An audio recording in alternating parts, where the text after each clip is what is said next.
Mais quelle heure est-il? Déjà, l'heure d'écouter l'un, Amberieux, interview, news.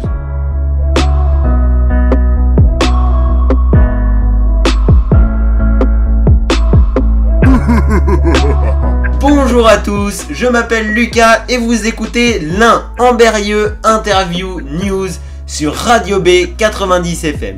Cette émission est filmée et est disponible sur ma chaîne YouTube Lucas sur Radio B à 12h30. Aujourd'hui, programme un peu spécial. En effet, pour des raisons évidentes de crise sanitaire, il n'y aura ni interview ni news dans B, car il y a bien d'autres émissions pour vous parler de la crise actuelle. Donc au programme, aujourd'hui nous aurons les news des Ambarois, le coup de cœur musical avec en plus un cover fait par Dorian, et bien sûr le coup de cœur littéraire présenté par mon professeur de français, Monsieur Diemer. J'ai demandé à des amis du lycée de la Plaine de l'Ain de répondre à 3 questions. Bonjour, je m'appelle Prune Mermet, j'ai 15 ans, je suis au lycée de la Plaine de l'Ain et je vais répondre aux questions que Lucas m'a posées. Bonjour, je m'appelle Axel, je suis au lycée de la Plaine de l'Ain et donc je réponds aux questions de Lucas. Bonjour, je m'appelle Maëlys Berthet et je suis au lycée de la Plaine de l'Ain, donc je vais un peu répondre aux questions de Lucas. Bonjour à tous, moi c'est Florian Besançon, je vais avoir 18 ans et je suis en terminale au lycée de la Plaine de l'Ain en Berrieux-en-Bugey. Sa première question était est-ce que je préfère aller au lycée ou est-ce que je préfère le travail à la maison? Je trouve que les deux ont des avantages, même si je préfère le lycée car pour les cours c'est largement mieux, j'écoute beaucoup plus quand je suis en cours que quand je suis en visio. Voilà, en visio, j'ai toujours une distraction, j'ai toujours quelque chose qui fait que j'écoute pas. Donc, et je pense que je suis pas la seule dans ce cas-là, même si j'essaye, mais d'être concentrée 1 heure devant son ordinateur, c'est toujours un peu compliqué, je trouve, que d'être en cours, d'avoir un prof en face de soi qui nous fait son cours.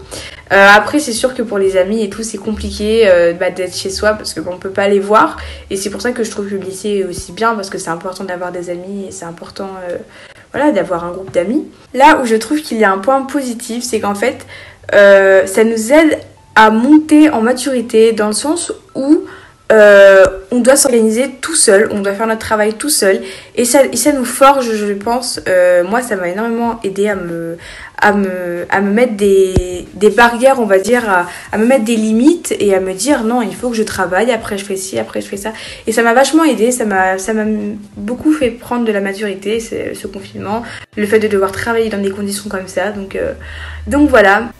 Donc déjà, est-ce que je préfère les cours au lycée ou à la maison? Je préfère les cours au lycée parce que quand je suis chez moi, je préfère faire autre chose que des cours. Alors pour commencer, le lycée ne me manque pas du tout, genre vraiment pas. Et les cours à la maison, je trouve pas ça ouf, mais c'est comme ça, faut bien les faire. Mais voilà, juste ce qui pourrait me manquer, c'est les explications réelles des profs, où genre tu peux interagir avec eux, etc. etc. Ensuite, la seconde question, c'était est-ce que je suis stressée ou moins stressée pour la suite. Alors, il faut savoir que je suis une fille vraiment pas du tout stressée dans la vie de tous les jours. Et du coup, ça ne me stresse absolument pas parce que je sais que toute décision qui sera prise pour nous plus tard, pour notre rentrée, pour comment ça va se passer, tout ça, sera prise en fonction de nous et en fonction qu'il faut qu'on soit bien en fait pour reprendre les cours. C'est pour ça que je pense qu'il ne faut pas stresser pour ça en fait et que de toute manière tout sera bien pris en main et il n'y a aucune raison de stresser. Est-ce que je ressens moins de stress? Alors oui, parce qu'au lycée les emplois du temps sont très chargés alors qu'à la maison je peux gérer mon temps tout seul.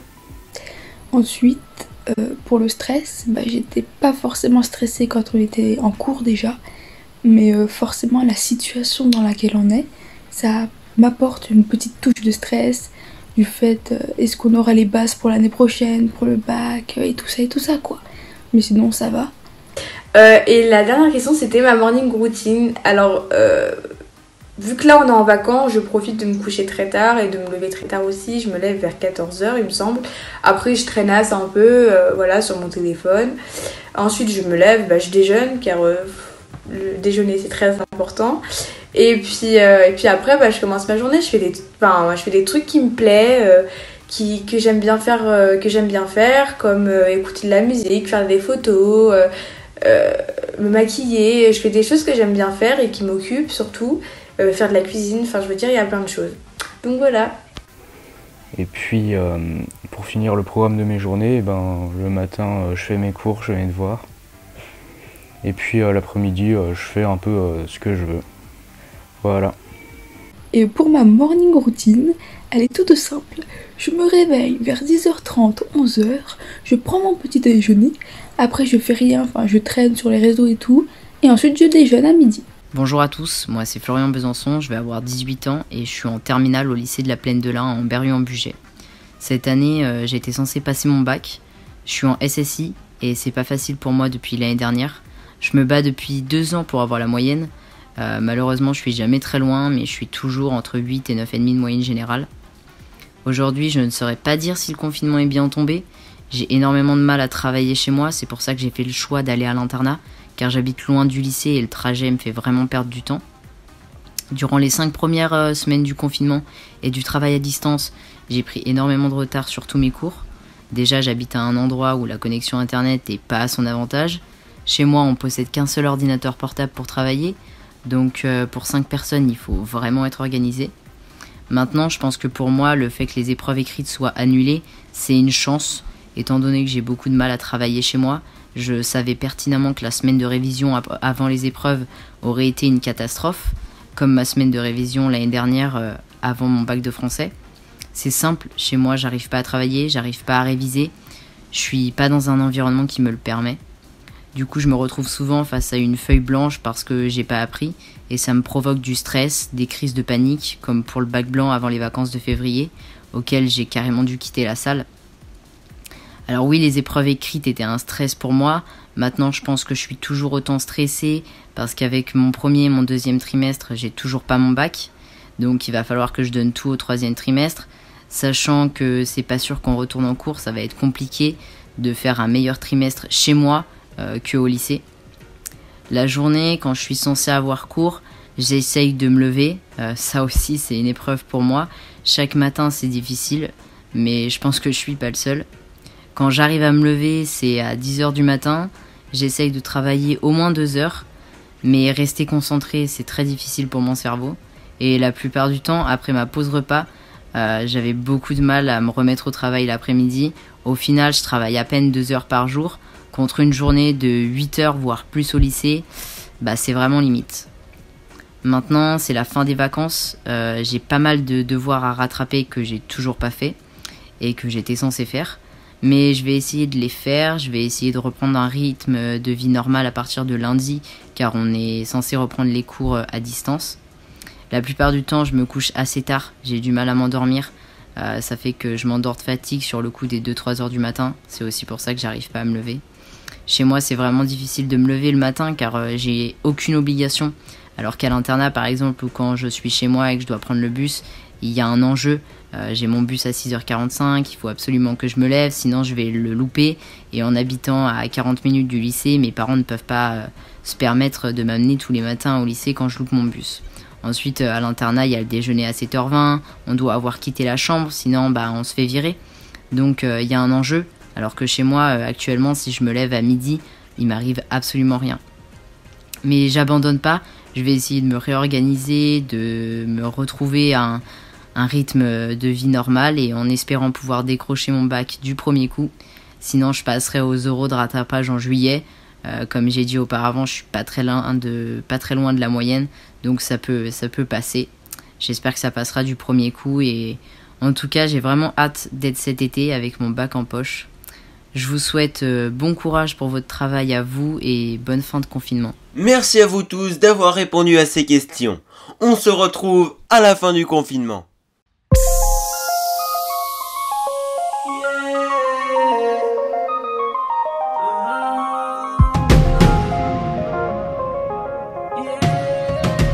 Mais depuis, qu'est-ce qui a changé? Pas grand-chose. Je n'ai pas rangé les questions.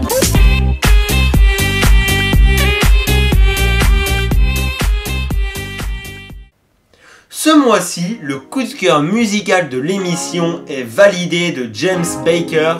Je vous laisse avec son son. Non, lundi après-midi, je me réveille tard. Je n'ai pas d'horaire, je vis sans répertoire. Je sors pas de mon lit, gros Sam, j'ai l'habitude. Je gratte les roubilles, je sens que j'ai l'habitude.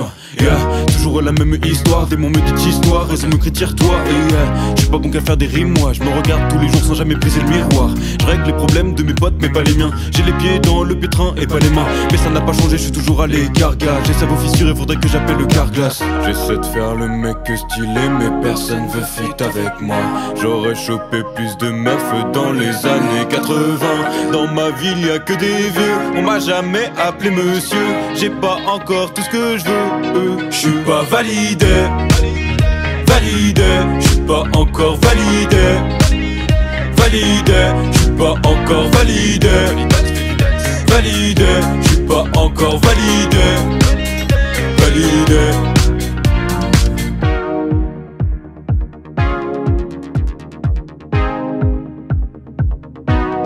Trop bien dans mes baskets, Cortez jusqu'à la main. Mais j'ai pas fini le procès, je suis toujours pas d'accord.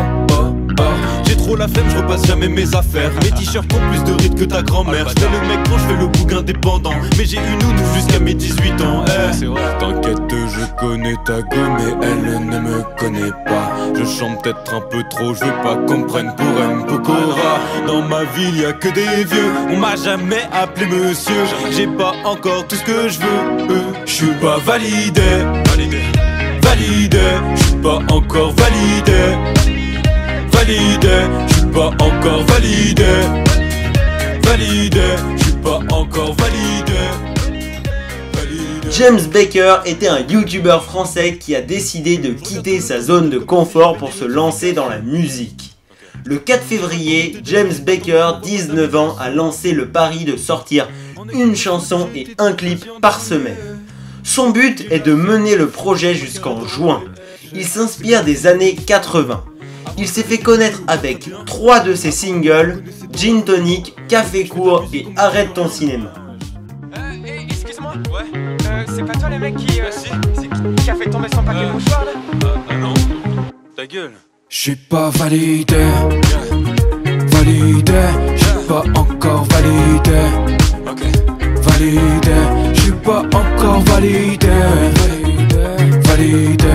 J'suis pas encore validé, validé. J'suis pas encore validé. J'ai demandé à Dorian de cover la musique de son choix. D'ailleurs, si toi aussi tu as des talents pour chanter, n'hésite pas à me contacter sur mon Instagram Lucas sur Radio B, que je te fasse passer à la radio sur ce créneau. There goes my heart beating, 'cause you are the reason I'm losing my sleep. Please come back now. There goes my mind racing, and you are the reason. I'm still breathing, I'm hopeless now. I climb every mountain, swim every ocean, just to be with you and fix what I broke. Yeah, no, 'cause I need you to see. Au fond d'un couloir où le silence règne, un endroit où personne n'ose s'y aventurer.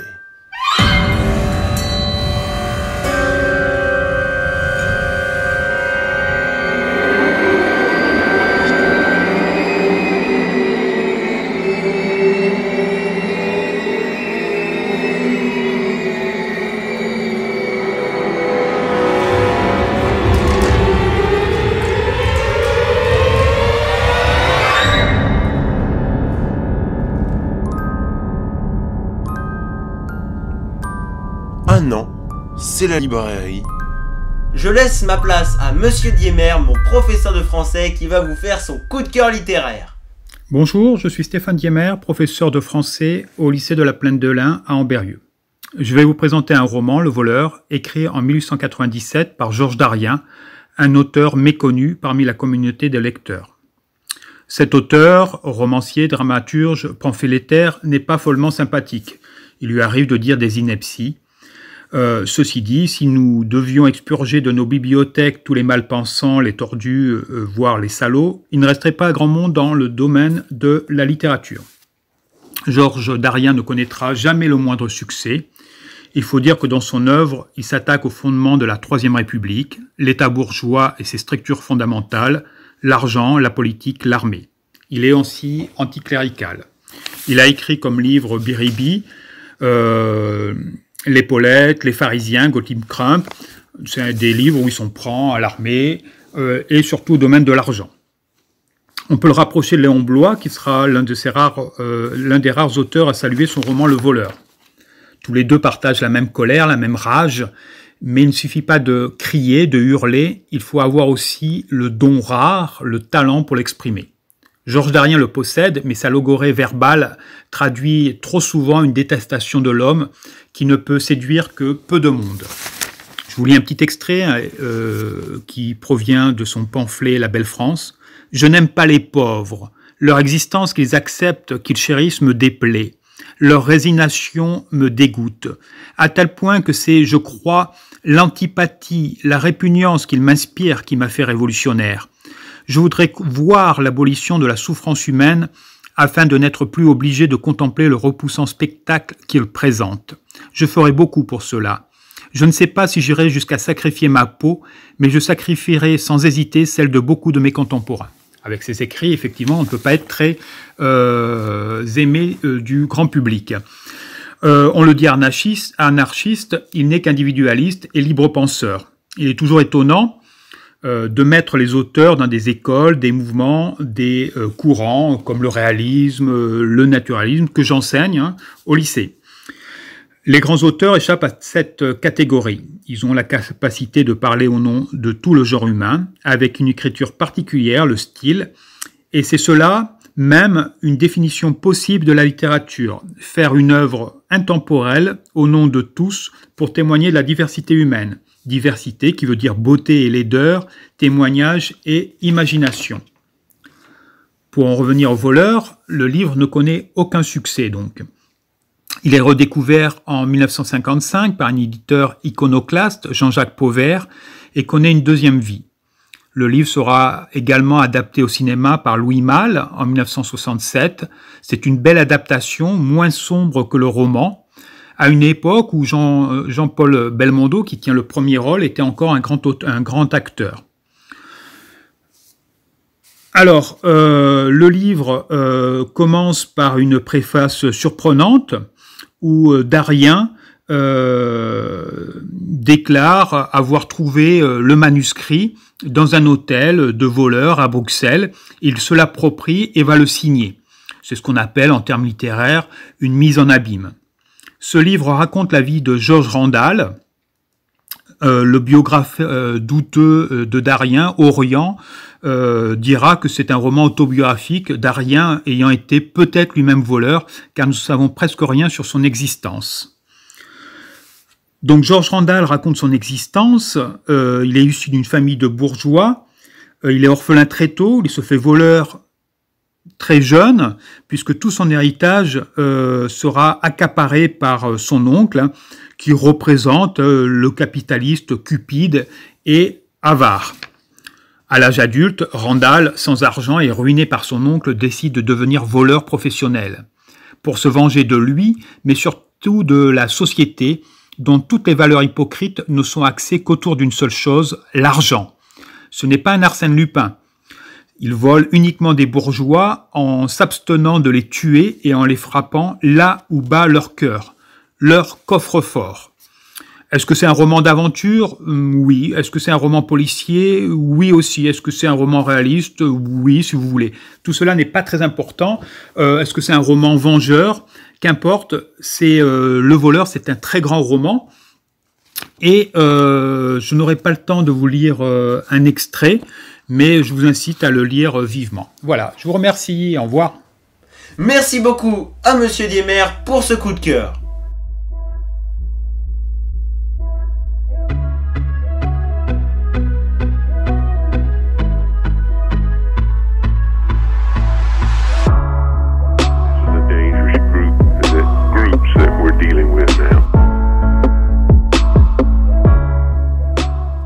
Je vous remercie de votre écoute. Rendez-vous le 2 juin pour votre rendez-vous avec l'un, Amberieux Interview News. Ce sera ma dernière émission de la saison. Retrouvez cette émission et toutes les autres sur radio-b.fr ou sur ma chaîne YouTube Lucas sur Radio B. A bientôt, Amberieux.